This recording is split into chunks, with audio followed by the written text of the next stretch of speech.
মানুষের নজর যে কতটা সাংঘাতিক সেটা একমাত্র যারা উপলব্ধি করেছে তারাই ভালো করে বুঝতে পারবে। নমস্কার, আমি রুষা, গোকুলপুর কাটাগঞ্জ কাঁচরাপাড়া থেকে আমি একটা ছোট্ট হোম বেকারি চালাই। সম্প্রতি সোশ্যাল মিডিয়াতে একটা জিনিস তো খুবই চোখে পড়ছে যে মানুষের নজর নাকি খুব খারাপ। মানুষের নজর এতটাই খারাপ যে একটা ভালো সুস্থ স্বাভাবিক হাসি খুশি সংসারকেও নষ্ট করে দিতে পারে। এটা একদম বাস্তব কথা।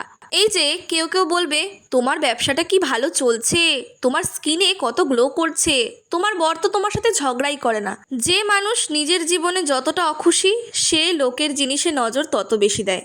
কেউ কেউ তো রয়েছে নিজের থাকা সত্ত্বেও লোকের জিনিসে নজর দিচ্ছে। সত্যি কথা বলতে গেলে যার নজর লাগার তার ঠিকই লাগে। এগুলো মোটেই কুসংস্কার নয়। কারণ নজরে সুস্থ স্বাভাবিক পরিবার যেরকম তছনছ হয়ে যেতে পারে, সেরকম তোমার কষ্টে তিল তিল করে গড়ে ওঠা ব্যবসাও কিন্তু তছনছ হয়ে যেতেই পারে। তাই যতটা পারবে নিজের সাফল্যটাকে লোকের কাছ থেকে একটু লুকিয়ে রাখারই চেষ্টা করবে। জানি সোশ্যাল মিডিয়াতে কাজ করলে সেগুলো সম্ভব না, তবুও চেষ্টা করো।